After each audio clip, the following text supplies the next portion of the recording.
مگر وہ نو مسلم ہے۔ میں اس سے کس منہ سے یہ کہتی کہ اتنے سالوں سے وہ جس شخص کو بہترین مسلمان اور انسان سمجھ رہا ہے وہ ایسا نہیں ہے۔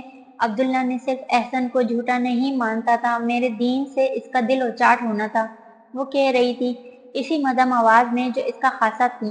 میرے ساتھ ہوا تھا ایک بار ایسے، میں احسن سعد سے ملنے سے پہلے بہت اچھی مسلمان تھی، آنکھیں بند کر کے اسلام کی پیروی کرنے والی، جنون اور پاگل پن کی حد تک دین کے راستے پر چلنے والی، اور اللہ تعالیٰ اور اس کے رسول صلی اللہ علیہ وآلہ وسلم سے اندھی محبت اور عقیدت رکھنے والی۔ لیکن پھر میری شادی احسن سعد سے ہو گئی اور میں نے اس کا اصل چہرہ دیکھ لیا، اور میرا سب سے بڑا نقصان ایک خراب ازدواجی زندگی، طلاق یا اسفن کی موت نہیں ہے، میرا سب سے بڑا نقصان یہ ہے کہ اس نے مجھے دین سے بیزار کر دیا۔ مجھے اب دین کی بات کرنے والا ہر شخص جھوٹا اور منافق لگتا ہے۔ داڑھی اور حجاب سے مجھے خوف آتا ہے، میرا دل جس سے عبادت کے لیے بند ہو گیا ہے۔ اتنے سال میں دن رات اتنی عبادتیں اور وظیفے کرتی رہی اپنی زندگی میں بہتری کے لیے، اب مجھے لگتا ہے مجھے اللہ سے کچھ مانگنا ہی نہیں چاہیے۔ میں مسلمان ہوں لیکن میرا دل آہستہ آہستہ کافر ہوتا جا رہا ہے، اور مجھے احساس سے خوف آتا ہے، لیکن میں کچھ کر نہیں پا رہی، اور یہ سب اس لیے ہوا کیونکہ مجھے ایک اچھے عملی مسلمان سے بہت ساری توقعات اور امیدیں تھیں، اور میں نے انہیں چکنا چور ہوتے دیکھا، اور میں عبداللہ کو اس تکلیف سے گزارنا نہیں چاہتی تھی۔ اگر وہ احسن سعد کو اچھا انسان سمجھتا ہوئے ایک اچھا انسان بن سکتا ہے تو اسے بننے دینا ہے۔ وہ اپنے ہاتھ کی پشت سے اپنی آنکھوں اور گالوں کو رگڑنے کی کوشش کر رہی تھی۔ میں کافر ہوں لیکن میں کسی کو کافر نہیں کر سکتی، بس مجھ میں اگر ایمان ہے تو صرف اتنا۔ وہ اب ٹیشو اپنی جیب سے نکال کر آنکھیں رگڑ رہی تھی۔ مجھے پسند کا نہیں پتا ممی، مگر عائشہ آبدین میری عقل اور سمجھ سے باہر ہے۔ میں اس سے شدید ہمدردی رکھتا تھا، مگر اب ہمدردی تو بہت پیچھے رہ گئی ہے۔ میں اسے اپنے ذہن سے نکال نہیں پاتا، بار بار اس سے ملنا چاہتا ہوں، یہ جانتے ہوئے بھی کہ اس کا اور میرا کوئی فیوچر نہیں ہے، اور یہ جانتے ہوئے بھی کہ لائف پارٹنر کے طور پر مجھ جیسے لڑکی کی خواہش ہے۔ عائشہ ان کے متضاد ہے، مجھے بے حد مضبوط پر اعتماد زندگی سے ہر وقت ہنستی رہنے والی لڑکیاں اچھی لگتی ہیں، بھرپور کریئر اورینٹڈ اور بہت ہی اچھی ویلیوز بھی رکھتی ہوں۔ کافی پیو گے یا اب بھی گروسری کرو گی؟ وہ اسے اب چھیڑ رہا تھا۔ گروسری زیادہ ضروری ہے، اس نے اپنی ندامت چھپاتے ہوئے آنسوؤں پر قابو پاتے ہوئے کہا۔ اگر اتنی ضروری ہوتی تو گروسری سٹور کو پیچھے نہ چھوڑاتی۔ عائشہ نے بے اختیار پلٹ کر دیکھا، وہ واقعی بہت پیچھے رہ گیا تھا، بہت ساری دوسری چیزوں کی طرح۔ آگے بہت کچھ تھا۔ اس نے جبریل کا نم چہرہ دیکھا، پھر نم آنکھوں سے مسکرائی۔ کافی پی لیتے ہیں پھر؟ ماما نے اس اسکریپ بک کو پہلی ہی نظر میں پہچان لیا تھا، وہ اس ہی کی اسکریپ بک تھی، وہ اسکریپ بک جس میں اس نے کبھی اپنے ممکنہ گھر کے لیے ڈیزائننگ کی تھی، مختلف گھروں کی مختلف چیزوں کی تصویریں کھینچ بنائی تھی۔ جب وہ اپنا گھر بنائے گی تو اس کا کلیکشن کھینچ کر ایک اس گھر جیسی دروازہ، اس گھر جیسے ونڈو، فلور اس گھر جیسا ہوگا، ہاتھ سے بنائے اسکیچز کے ساتھ، اور اس میں ان بہت سی خوبصورت گھروں کے میگزین سے کاٹی گئی تصویریں بھی چسپاں تھیں۔ وہ اسکریپ بک چند سال پہلے اس نے پھینک دینے کے لیے بہت ساری ردی کے ساتھ نکال لی تھی، اور حمین نے اسے پھینکنے نہیں دی تھی، اس سے وہ اسکریپ بک لے لی تھی، اور اب امامہ نے اس اسکریپ بک کو یہاں دیکھا تھا، حمین سکندر کے اس پینٹ ہاؤس کی ایک دراز میں۔ اس کی مرمت کی جا چکی تھی اور اب وہ بہت صاف ستھری اور اس سے بہتر حالت میں نظر آ رہی تھی جس میں امامہ نے اسے آخری بار حمین کو دیتے ہوئے کہا تھا۔ تم کیا کرو گے اس کا؟ اس نے حمین سے پوچھا تھا۔ آپ کو ایسا ایک گھر بنا کر دوں گا۔ اسے وہی جواب ملا تھا جس کا اسے پہلے ہی اندازہ تھا۔ وہ حمین سکندر کے سرپرائز کو بوجھنے میں ماہر تھی۔ مجھے اب ایسے کسی گھر کی تمنا نہیں ہے، امامہ نے اسے کہا تھا۔ ایک وقت تھا پر اب نہیں۔ اب مجھے بس ایک چھوٹا سا ایسا گھر چاہیے جہاں پر میں تمہارے بابا کے ساتھ رہوں، تمہارے بابا کے پاس وہ ہے، اس لیے تم اور وقت ضائع مت کرنا اس گھر کو بنانے میں اور اپنی انرجی بھی۔ اس نے حمین کو نصیحت کی۔ میری خواہش ہے یہ ممی، حمین نے اسے کہا تھا، یہ گھر میں نے تمہارے بابا سے مانگا تھا، وہ نہیں دے سکے، اور تم سے میں لوں گی نہیں۔ میں کبھی سالار کو یہ احساس نہیں ہونے دوں گی کہ تم نے مجھے وہ دے دیا ہے جو وہ نہیں دے سکا۔ حمین کو اس کی بات کی سمجھ آ گئی تھی۔ سوچ لیں، اس نے جیسے امامہ کو چیلنج کرنے والے انداز میں کہا تھا۔ سوچ لیا۔ وہ چیلنج قبول کرتے ہوئے ہنس پڑی۔ آپ کو دنیا میں بابا کے علاوہ کوئی اور نظر نہیں آتا؟ میں نے شکایتاً اس سے کہا۔ ہاں نہیں آتا، وہ ہنسی۔ زیادتی ہے یہ، اس نے جتایا۔ اتنا تو کر سکتی ہوں، اس نے جواباً چھیڑا۔ دادا کہتے تھے آپ دونوں پتھر کے زمانے میں بھی ہوتے تو مل جاتے۔ وہ اب اسے چھیڑ رہا تھا۔ وہ بے اختیار ہنسی تھی اور ہنستی چلی گئی تھی، اور اب وہ اس اسکریپ بک کو کھولتے ہوئے اس وقت بوقت دیکھ رہی تھی جیسے اپنی زندگی کی برگردانی کرتے ہوئے۔ اس کے پاس وہ اسکریپ بک آدھی خالی تھی اور اب وہ ساری بھر چکی تھی۔ اس نے کچھ تجسس کے عالم میں ان صفوں سے آگے دیکھنا شروع کیا جو اس نے بھرے تھے۔ وہاں بھی خوبصورت گھروں کی تصویریں تھیں۔ وہ ہمایوں سکندر کی کلیکشن تھی، اسی کی طرح کاٹ کاٹ کر لگائی ہوئی تصویریں، مگر فرق صرف یہ تھا کہ وہ میگزین سے کاٹی ہوئی تصویریں نہیں تھیں، وہ کھینچی ہوئی تصویریں تھیں ہمایوں سکندر کے اپنے گھروں کی۔ وہ چہرے پر مسکراہٹ لیے بڑے اشتیاق سے ان گھروں کی تصویروں کو دیکھتی جا رہی تھی۔ وہ یقیناً خوش نصیب تھا، 30 سال کی عمر تک پہنچے بغیر درجنوں گھروں کا مالک تھا۔ اس کی ساری اولادوں میں دولت کے معاملے میں سب سے زیادہ امیر اور خرچ کرنے میں سب سے زیادہ فیاض۔ اس نے اپنی زندگی کی سب سے پہلی کمپنی اماما سے قرض لے کر شروع کی تھی۔ آپ سے اس لیے لے رہا ہوں کیونکہ بابا نے بھی آپ کے قرض سے اس وقت پہلی بار SIF شروع کیا تھا، اس نے اماما کو لاجک بتائی تھی۔ اماما نے سالار کو SIF میں دی جانے والی اپنی اصل رقم واپس مانگی تھی۔ سالار نے اسے خبردار کیا تھا وہ اسے ڈبو دے گا۔ مجھے یقین ہے اس وقت وہ 16 سال کا بھی نہیں تھا، اور اگر سالار یہ تبصرہ کر رہا تھا تو غلط نہیں تھا۔ جب تمہیں SIF کے لیے یہ رقم دی تھی تو پاپا نے بھی یہی کہا تھا۔ تم نے ڈبو دی کیا؟ اس نے سالار کو جتایا۔ تم مجھے ہمایوں سے کمپیئر کر رہی ہو؟ سالار ناخوش ہوا تھا۔ پہلی بار نہیں کر رہی، اس نے جواباً کہا تھا۔ کتنا وقت گزر گیا تھا یا شاید بہہ گیا تھا۔ زندگی بہت آگے چلی گئی تھی، خواہشات نفس بہت پیچھے چلی گئی تھی۔ اماما نے ہاتھ میں پکڑی اسکریپ بک اپنے سامنے سینٹر ٹیبل پر رکھتے ہوئے وہاں پڑا چائے کا مگ اٹھا لیا۔ وہ اب سر اٹھا کر آسمان کو دیکھنے لگی تھی۔ وہ چند دن پہلے پاکستان سے مستقل طور پر امریکہ شفٹ ہوئی تھی اور ہمایوں کا گھر اس کا پہلا پڑاؤ تھا۔ سالار بھی چند دن کے لیے وہیں تھا، اور اس وقت صبح سویرے وہ اپنے لیے چائے بنا کر پینٹ ہاؤس کے اس حصے میں آ کر بیٹھی تھی جس کی چھت بھی شیشے کی تھی۔ نیلا آسمان، سر پر تیرتے ہلکے بادلوں اور اڑتے پرندوں کو وہ اس پرسکون خاموشی میں بچوں کے سے اشتیاق سے دیکھ رہی تھی۔ تبھی اس نے اپنے عقب میں آہٹ سنی۔ وہ سالار تھا، چائے کے اپنے مگ کے ساتھ، دونوں ایک دوسرے کو دیکھ کر مسکرائے تھے۔ ایک طویل مدت کے بعد وہ یوں امریکہ میں اس طرح فرصت سے مل رہے تھے، سالار کی زندگی کی بھاگ دوڑ کے بغیر۔ وہ بھی اس کے قریب کاؤچ پر بیٹھ گیا تھا، کاؤچ پر اس کے برابر بیٹھے چائے کے 2 کپ ہاتھ میں لیے۔ وہ دونوں آج بھی ویسے ہی تھے، سالار کم گو، وہ سب کچھ کہہ دینے والی، سالار سنتے رہنے والا، وہ دنیا جہاں کی باتیں دہرا دینے والی، مگر اس کے پاس فرصت صرف چائے کے مگ جتنی ہی ہوئی ہوتی تھی۔ چائے کا مگ بھرا ہوتا تو ان کی باتیں شروع ہوتی اور اس کے ختم ہونے تک باتیں اور فرصت دونوں ختم ہو جاتی۔ چائے کا وہ مگ جسے اس کی قربت میں گزاری ہوئی زندگی تھی، نرم گرم، رک رک کر، ٹھہر ٹھہر کر گزرتی ہوئی، لیکن جتنی بھی تھی تسکین بھری۔ سالار نے سامنے پڑے اسکریپ بک کو سرسری نظر سے دیکھا، چند لمحوں کے لیے اٹھا کر الٹا پلٹا پھر واپس رکھتے ہوئے کہا، تمہارے جیسے شوق ہیں تمہارے بیٹے کے۔ وہ مسکرا دی۔ وہ دونوں اس کے اس پینٹ ہاؤس میں پہلی بار آئے تھے۔ اس سال ریٹائر ہونے کا سوچ رہا ہوں۔ چائے کا ایک سپ لیتے ہوئے سالار نے اماما سے کہا۔ کئی سالوں سے سن رہی ہوں، اس نے جواباً کہا۔ وہ دھیرے سے ہنسا۔ نہیں، اب تم آ گئی ہو امریکہ تو اب ریٹائر ہو سکتا ہوں، پہلے تو تنہائی کی وجہ سے کام کرنا میری مجبوری تھی۔ وہ اسے ٹیز کر رہا تھا۔ 20 سال کی ہوتی تو تمہاری اس بات پر خوش ہوتی، اماما نے بے ساختہ کہا۔ خیر، 20 سال کی عمر میں میرے جملے پر تم کبھی خوش نہیں ہوتی، اس نے ترکی بترکی کہا تھا۔ دونوں یہ بیک وقت ہنسے۔ یہ ویسا گھر ہے جیسا ایک بار ہم نے خواب میں دیکھا تھا، اس جھیل کے کنارے، سالار نے یکدم آسمان کو دیکھتے ہوئے اس سے پوچھا۔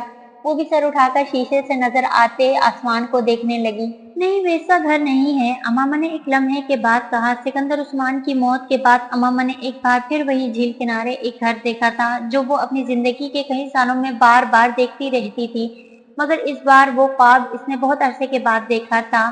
وہ اس پینٹ ہاؤس کو گردن گھما کر دیکھتے ہوئے بڑبڑا رہی تھی۔ وہ گھر ایسا نہیں تھا، وہ آسمان ایسا نہیں تھا، نہ وہ پرندے ایسے تھے، نہ وہ شیشہ ایسا تھا۔ وہ گھر دنیا میں کبھی کہیں نہیں دیکھا میں نے، وہ کہہ رہی تھی۔ اس گھر کی کوئی چیز دنیا بھر میں پھرنے کے باوجود کہیں نظر نہیں آئی مجھے۔